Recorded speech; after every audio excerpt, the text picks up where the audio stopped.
Hi Noshers, my name is Micah, the host of Not Your Bubby's Nosh, a conversation about your favorite and least favorite Jewish foods, your go-to source for holiday meal inspiration, and a place to discuss and kvetch about which bubby made it best.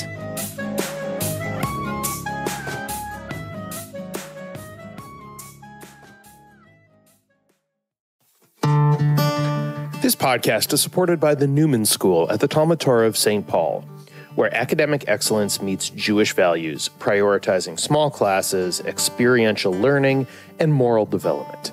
Now enrolling grades K through 5. Learn more at ttsp.org/Newman. Today, I'm joined by Rachel Teichman. Rachel is a freelance writer who covers cooking and craft ideas for families as well as local finds in Houston. She created Crafts and Crumbs to share her favorites on social media. Her work has been featured in the Buzz magazine, Herald Jewish Voice, Kveller, and Red Tricycle, among others. She's also the author of B Is For Bagel, and that's something we're going to be talking about today. Rachel, tell me a little bit about where you got your love of food from. I guess I just, grew up around food with grandparents cooking for me and cooking with my mom and her friends.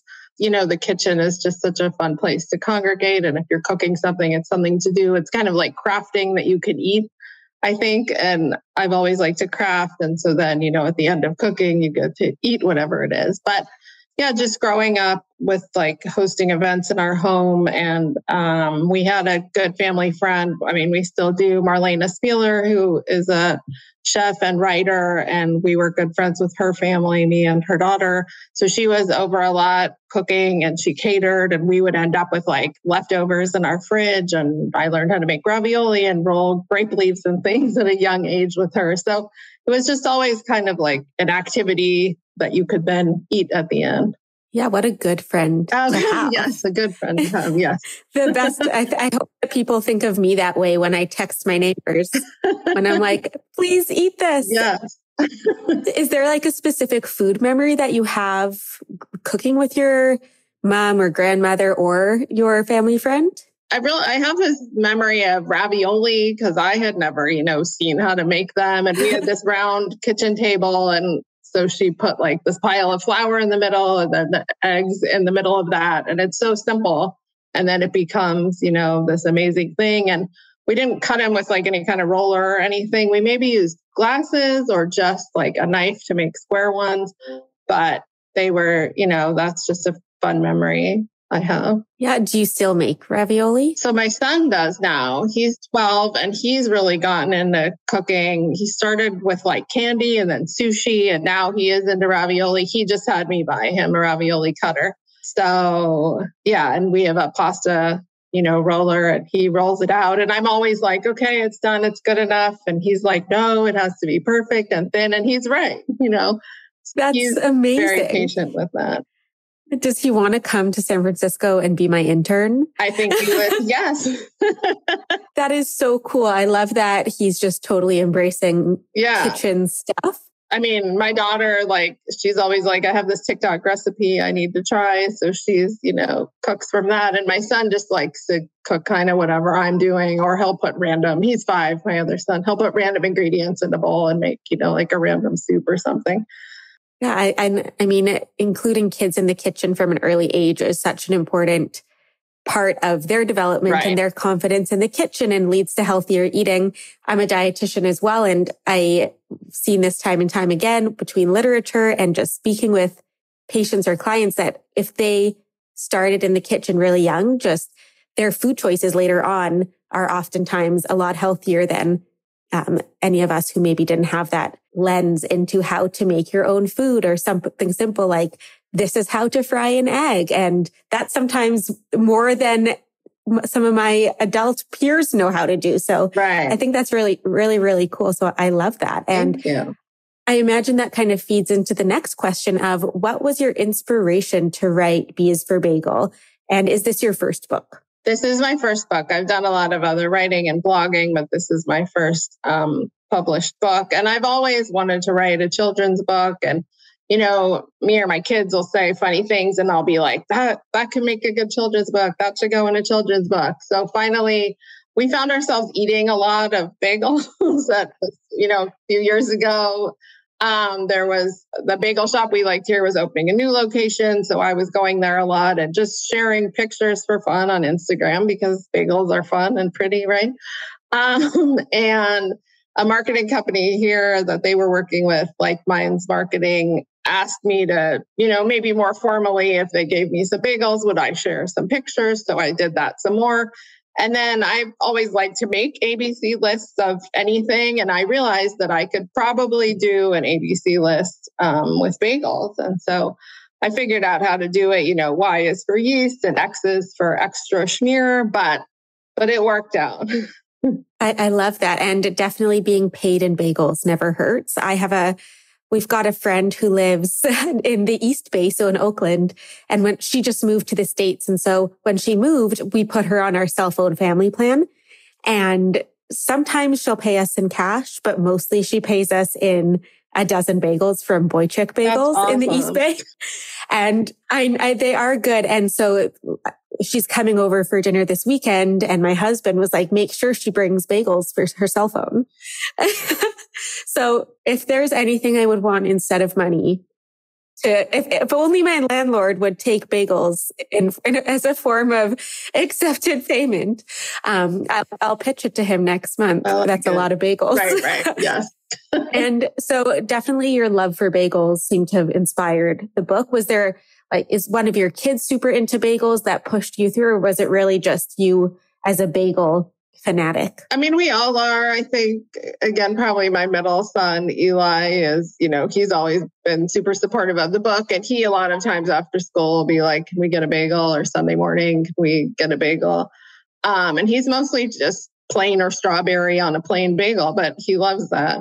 And, I grew up eating them from like the House of Bagels in San Francisco and Noah's Bagels, and just, the bagel is like a symbol of a celebration, and you can't have any like Jewish event without bagels, so it's illegal. You can make a whole brunch. Like you say, you're just serving bagels, and then that's an event, I do think it is written in law that if you don't serve bagels at a Jewish event, it's punishable by, I don't know, you're in the wrong book at the end of the year or the beginning of the year. But that's definitely true. Yeah. And was there a specific letter that posed a challenge? Like what about Z or Z, whatever we use here? Sure. Well, Z, luckily I stumbled upon the Zatar bagel from Call Your Mother Deli in Washington, D.C. So all of the bagels are from the Houston area, except that one I had my friend Emily go there and send me some so I could take a picture of them. So the Z is from D.C. So that one was kind of like, that's what it had to be. Although I toyed with zebra, which would maybe have been like a marble one, but then M was for marble. I was a little challenging because, it could be Italian, but I did finally find somewhere that called a bagel an Italian bagel, but any kind of herby bagel could be Italian. And there was a rosemary one here that I found. Or we were like iodized salt, but no one calls it that. You call it a salt bagel, So I was a little challenging. Y was like, should I do yeast or like a yellow egg bagel? But again, you don't call it that. So I do feel bad for the bagels that didn't get to be included, like plain eggs, chocolate chip, because we had to have like everything and poppy and cinnamon raisin. So those ones didn't make it in. You can't capture them all. Who knew that there were so many bagels to share? Yeah. And for those of you who haven't seen the book, it is so cute. And so Rachel sent me one a little while ago before we had connected, on podcast or wherever we're connecting now. And I brought it to my niece who's 8 months old, I think. Around there. And it was just so much fun to read it with her. And she loved it's so bright and colorful and really fun for adults and the little ones. So I think it was quite adorable, really, really well done. And it's exciting to chat about it today and, getting to know you more. I feel like you can learn a lot about someone by knowing their bagel order. I feel like it's a horoscope or a personality quiz. I saw a meme or something this past week where it was like somebody was on some sort of blind date and they went to order bagels and their date ordered an onion bagel with strawberry cream cheese. And she was like, I'm out of here. Like, this is unacceptable. And this, yeah. And she was like, this is not okay. So on that note, what is your bagel order? Well, now I think like all first dates should take place in a bagel shop. That's so cute. I know. Well, I'm partial to whole wheat because I feel like I could say it's like healthy, but I like the flavor too. It has like a little more flavor than a plain. And then I really like a good strawberry cream cheese. But at Bagel Fest, where I just was, I tried pumpernickel with strawberry cream cheese from Liberty Bagels. And that was delicious because even pumpernickel has a little more flavor, than whole wheat. I also like a cinnamon raisin toasted with butter. And I know that can all get controversial, but I think it's good. Let's start fighting. Yes. Toasted and butter, I know. But for certain flavors, I think toasted works well. Yeah. And are there any bagel orders that just make you want to like question everyone's life choices and cry? I'm not partial. I don't love the idea of bacon on a bagel, but I also realize that there has to be progress and it's helped keep bagels, alive, so to speak. And the BEC, bacon, egg, and cheese is just such a whole other world of its own. So I feel like I kind of have to accept it, but I still don't love the idea when I see a picture pop up of that. That's totally fair. My bagel order is an everything with just plain old cream cheese. If you have dairy-free cream cheese, it's better. Otherwise, I have to pop like roughly 1,000 lactate pills. Oh, right. Yeah. I feel like lactate should sponsor me as a human personally. But when I was growing up, maybe not growing up, but in my late teens, and I'm from Canada. And so we had Tim Hortons as they're not great bagels, but they do the job. And when I was usually of age and my dad would pick me and my friends up from an adult establishment after we maybe weren't in our best state. And my dad was awesome. And he'd always pick me and my friends up to make sure we all got home safely. And I think that's such a cool thing that he did, but he'd always take us through the Tim Hortons drive-through. My snack of choice at that hour was always a cinnamon raisin bagel toasted, with peanut butter. But that was with peanut butter. And that seemed to be, that was magical. And maybe it's because I was 18, but I never felt bad the next day. I don't know. Maybe now in my 30s, I wouldn't feel the same way that a cinnamon raisin bagel toasted with peanut butter would fix much. But at that point in my life, I've had toasted probably plain with peanut butter and jelly. Not recently, but I used to eat that. It's good. It's a good combination. Yeah. And I've honestly never had a fruit cream cheese on my bagel. Oh, try strawberry. It's very good. I will. It sounds good. I like strawberry. And it's everything. Pink. And it's pink.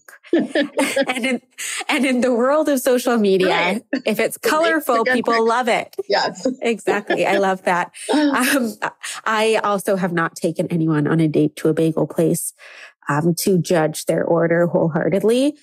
But I do think it would be a little weird to have a savory bagel with a sweet. Right. Cheese. No, I get it. I also think that we don't need to pumpkin spice our cream cheese either. So I don't think we need to pumpkin spice anything except pumpkin pie, but that's a whole other thing. That's exactly. That's a whole other thing. Absolutely. Muffins are good, but they're with pumpkin. That's a fair statement. That is also a fact and written into law in my household. And so back to bagels, because that's why we're here. Do you and your family make bagels at home? We do like to make bagels. The first time I ever made them, I made them out of store-bought pizza dough, and that kind of worked. That's really the quickest way to do it. And then my quick recipe which is in the book, is yogurt, flour, and egg. And that's really fun. You don't have to boil them. And then we've also done the traditional one, a more intense recipe that you boil and bake. And it's fun because you can top, each one differently if you want. It's not really that hard. It's, waiting for them to rise and then boiling them. And, there's several steps, but it's a pretty simple thing to make. And then you've made bagels, which is, a cool thing to try. Fun. Yeah. Yeah. I just made some bagels a couple weeks ago with a friend. So, I mean, I've made bagels in the past, but I always feel like I think that that's one thing that always tastes better out. There's just some things that always taste better out. They have the real oven, and exactly. And so we decided to make them because I just bought one of those uni pizza ovens. And I was like, maybe this is the secret to fantastic bagels at home without realizing that all of the seeds burned within like a second. And it was very stressful. They were still yummy. We just had to make salt bagels because it was a little hard to control the temperature, but I mean, it's so much fun and it's such a fun thing to make. Like, I think instead of challah on Fridays, should we start making bagels? Like we're still shaping something. We're still making something with yeast. I think or yogurt like yours. I do that sometimes as well as a little, shortcut and then pop them in the air fryer to try to get a different crust. But yeah, it is fun to make them at home. And I think, especially with kids, like what a cool thing to make it. Right. Make it home too. And it's fun to make mini ones. I mean, you can vary the size, when you're making your own. Yeah. I made, for Yom Kippur, a big one, or for the break the fast, not for the day. But one big one that was so then I put all of the schmear and smoked salmon and everything. And then you kind of cut it into little bite-sized sandwiches. Which was, it was just my husband and I, so we just ate it over the course of a few days. But if you had a company or lived by your family, I think that was a pretty fun thing too. Fun thing to make. Only one thing to boil, only one thing to bake. That's great that you boiled it. The big one. It's like a foot-long sub, right? But it was a bagel. Yeah. 10 diameter. 10 inches. Exactly, yeah. And besides bagels, do you have any food memories other than your ravioli and bagels? Is there something that really, when you think of a certain family member that really sticks out as being? Sure. Banana chocolate chip bread is the big thing in our family. We went to this restaurant when I was a lot younger and bought their cookbook and then have started making it. So all my family members make that and my kids ask for it and we make that into muffins or a loaf bread. And then, whenever you have semi-rotting bananas, there's something you could make with them. So that's a big thing that I've, probably made the most out of anything. Mm-hmm. Is there a secret ingredient to it or it's just your family recipe that everyone I don't know, but anyone I make it for raves about it. So there is not, there's 3 tablespoons of milk. I don't think that's a secret ingredient. But no, I think other people who also make it really like ours. So I don't know what it is about it. Lots of chocolate. that usually does it. Yeah. And besides bagels and your book, I know that you're a freelance writer. So what other things do you write about? Is it all food-based? Is it Jewish stuff? Tell me more about what else you write about. It is a lot of food, but I've written for Kveller some how to celebrating holidays with your kids, some revolving around food, some revolving around crafts to do. And I've written for TC Jew Folk and Red Tricycle, and then the Buzz magazines here in Houston. I've written about local interest stories, just kids or adults or groups of people who are doing interesting things. So that's a little sometimes about food, but mostly not. And I've done some press releases for mostly food related. So, it's kind of half and half, but I like, any activities that involve families or travel or just interesting things that people are doing. That's great. And how did you get into writing? So I worked at the Austin paper when I lived there, the Austin American Statesman, running their shopping website. But then along with that, I did a shopping column, where people could ask questions where can I find X? And so through that, I started writing. And then I had also had my own gift business with a friend before that, and we did our own PR. So that got me into writing press releases. So kind of the combination of those 2 jobs, I started doing some PR writing and then also just freelance writing. And I've had my own blog too for Jewish families. And so then that kind of led to this. That's awesome. Yeah, I just love hearing about how people get to where they are, because it's never a linear thing. And I'm just always, I don't know if it's nosy or curiosity. No, I think it's nice for people to hear that. Definitely. Yeah. Yeah. And I think that also when you're looking to get into writing and break into freelance writing, it's always like you just kind of pick up random stuff here and there, and then it becomes more consistent the more you do it. So, because I get that question a lot as a food/recipe writer. Oftentimes I'm just writing articles, and if I would have looked at myself 5 years ago, I wouldn't have even known that that's what I would have liked doing until you dip your toes into the proverbial chicken soup or something. I don't want to say the ocean because that feels off brand. So it's a chicken soup that I'm dipping my toes into and not eating. That was weird. Okay.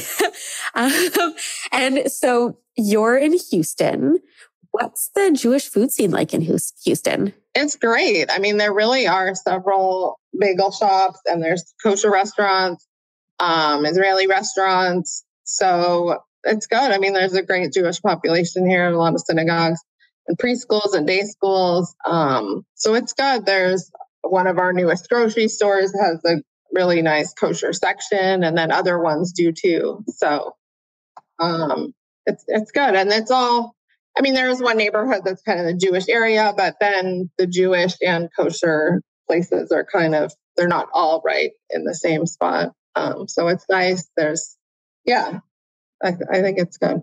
Great. And do you have a favorite bagel spot in Houston? Well, the Bagel Shop Bakery, I love. And I love their strawberry cream cheese in particular. And they make the fun rainbow bagels. So yeah, I like that one a lot. But because of this book, I drove around top of them picking up bagels. There's Jersey bagels, which I love. I like when places present the cream cheese like in the big bowls and you can see them all lined up, and they do that. So it's cool to see that. Yeah. I also notice on social media that you've been hitting up every bagel event in America. It feels like I open it up. I'm like, oh, Rachel's in New York today or in wherever at a bagel fest. Obviously that's a great way to market your book at bagel fests. And so do you essentially just Google Bagel Fest USA and just attend? How does that work? I don't even know how. I guess when I made my bagel account on Instagram, I just kind of looked for every bagel shop there was. I think I'm following most of them at this point, but I found the Brooklyn Bagel blog, which is Sam Silverman's account. And then he started Bagel Fest. There are 2 Bagel Fests in New York, but his, I'm pretty sure his came first. His is the one that I went to, and I was going to go last year just to walk around and try bagels, but I didn't have the book yet. So I was like, I'll wait and go this year when I also have the book. So I went, I got to sell books. I got to talk to people. I got to eat bagels for 2 days. Whenever I wanted, I could just go and get samples. And I was like, I'm going to miss being able to just walk over and do this. So it was super fun. And just you're there with, all these bagel lovers. And then after that, I also grew up going to H&H Bagels in New York, and they closed for a while, but now they have a new shop. So I went there. I got a bialy for a friend of mine to bring home here. And I went to Zabar's and got a bialy there for her as well, which were very well received. That's good. I am going to New York. By the time this comes out, I'll have already been there, but I'll be there next month I'm running the New York Marathon. So as you can imagine, I'll be eating a lot of bagels during my week there. So do you have any favorite spots? I've heard Absolute Bagels is great, but do you have any other favorites that you've tried? Well, now because of Bagel Fest, I learned about Liberty Bagels, which I really liked. And then the Bad Bagel, I know it's a funny name. They have a really good confetti cream cheese. And then Bo's Bagels, and then Weeded is a pizza place, but they also sell sourdough bagels, and I really like those. And then, there's Essa Bagel and the classic ones.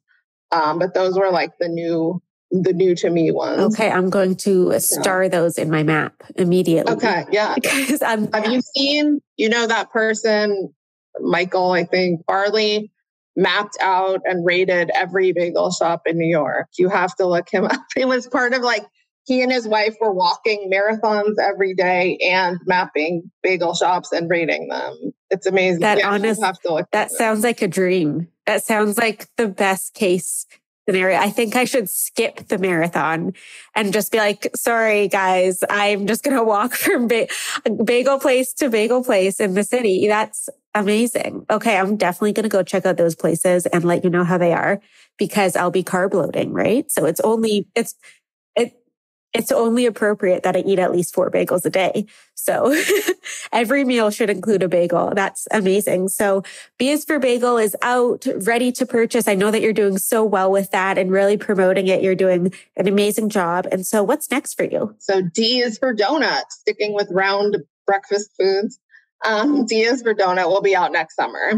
And it is pretty much all written and squared away. We're just doing some final edits. All the pictures are taken and everything like that. And that was super fun. Donuts are a little different. They're less hearty, like to work with than bagels, with the frosting and everything. And we had to photograph those inside because donuts outside and in the summer in Houston was not going to work. But the bagel pictures we took outside. And so those donuts, are those from places around your area, or where'd you collect the goods? They were all from all over, and I couldn't get donuts mailed to me. I'm sure you can, but I couldn't risk that.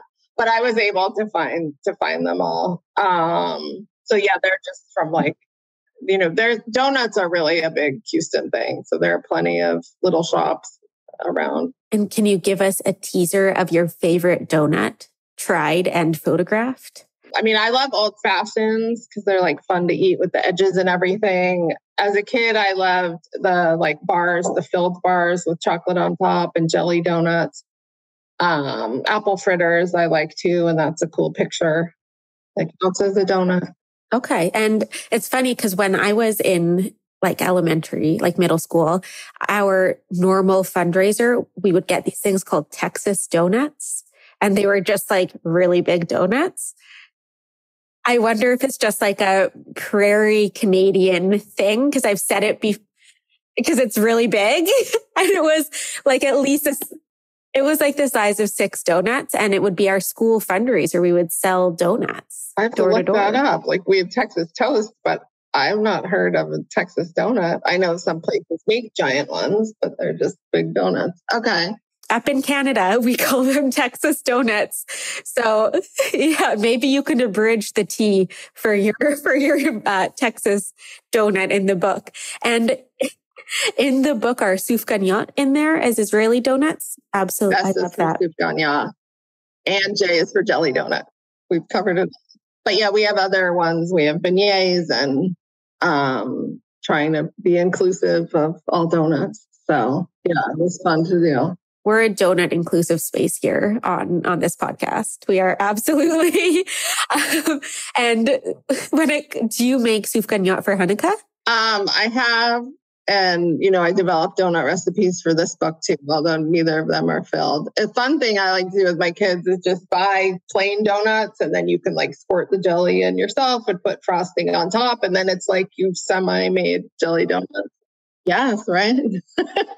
That is, I don't know why I've never thought of that, because there's so many donut hacks of use biscuit dough or pop it in the air fryer. Yeah. But that's such a good idea. Yeah. And then there's, the donut cake pans, so you can easily bake cake donuts. Yeah, I do have a couple of those, which can get fun. And then you realize that they're basically just cupcakes with different frosting, but they're cute. They're absolutely adorable. So Rachel, this has been so much fun. I would love to do a little this or that, which we discussed and planned before. So I'll ask you, you let me know, and then I will answer. And if we need to fight, we can fight aggressively. Is today just a day that I'm ready to put my life down for bagels? I feel aggressive today. Okay. It happens. Yeah. Okay. So California or New York bagels?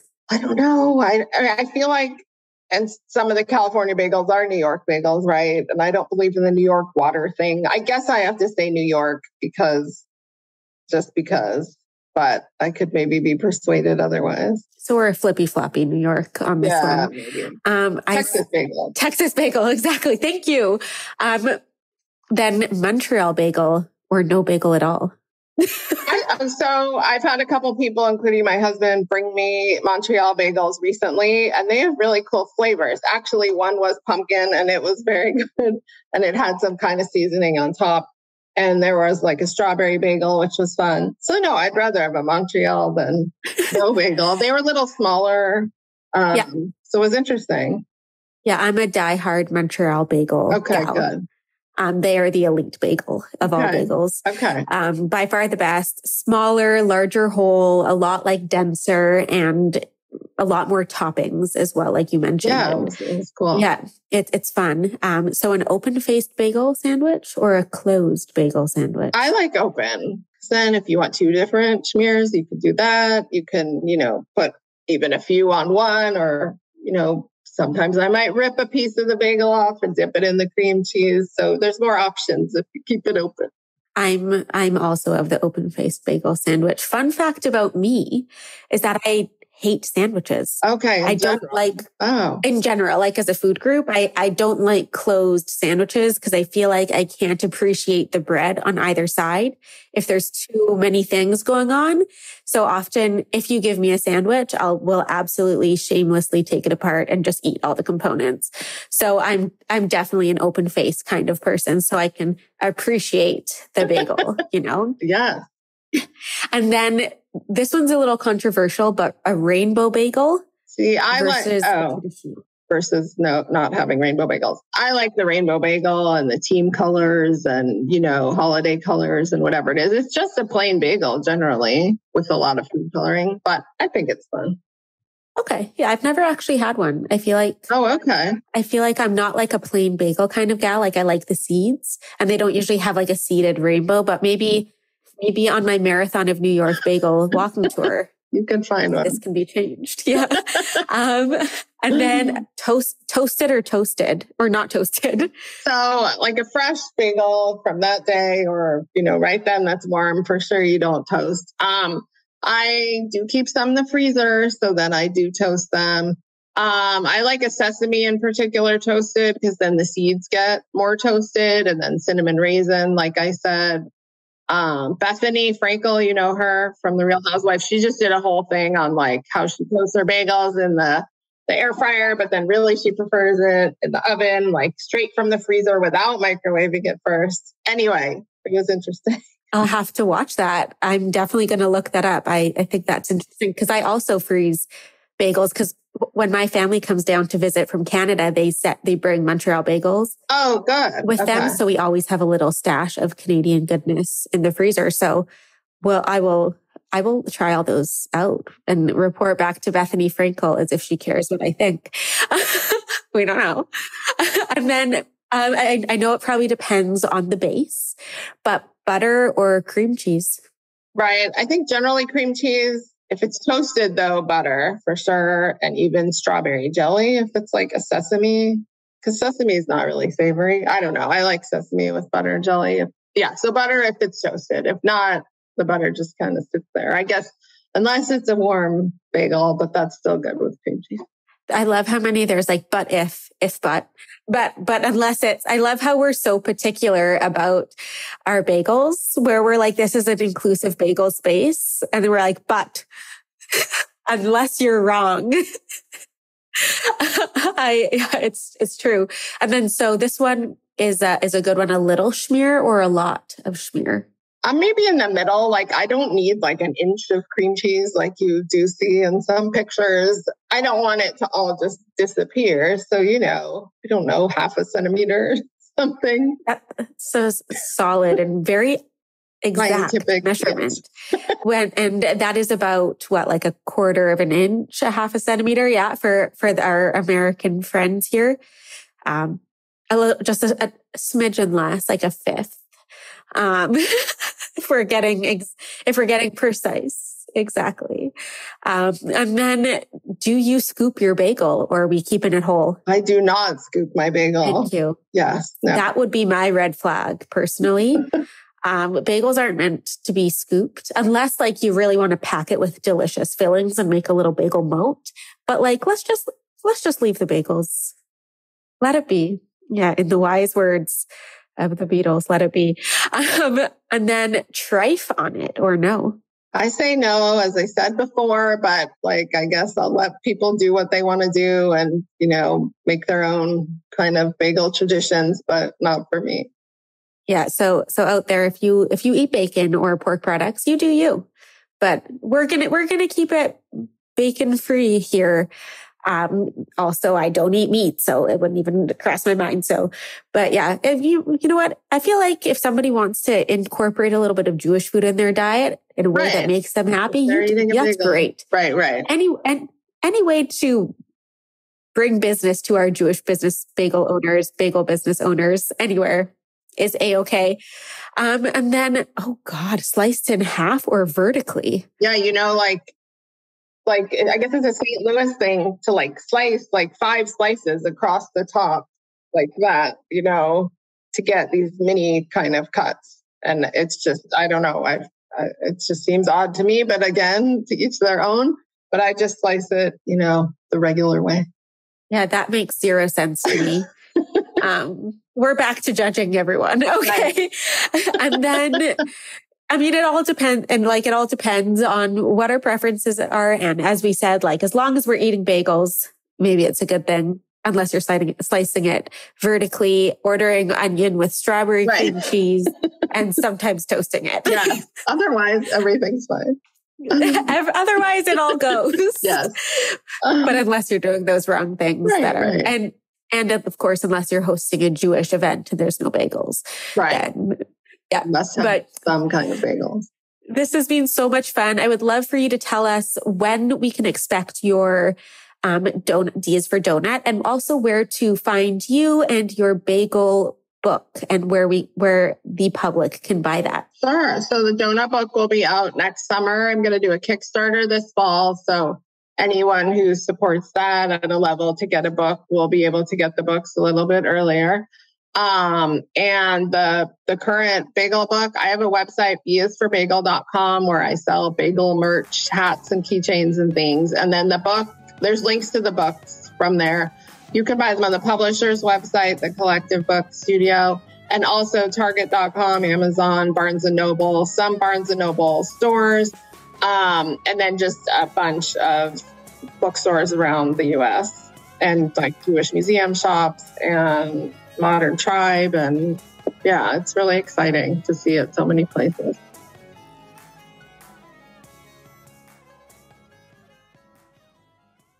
Not Your Bubby's Nosh is a part of the Jewfolk Podcast Network and is produced by Jewfolk Inc.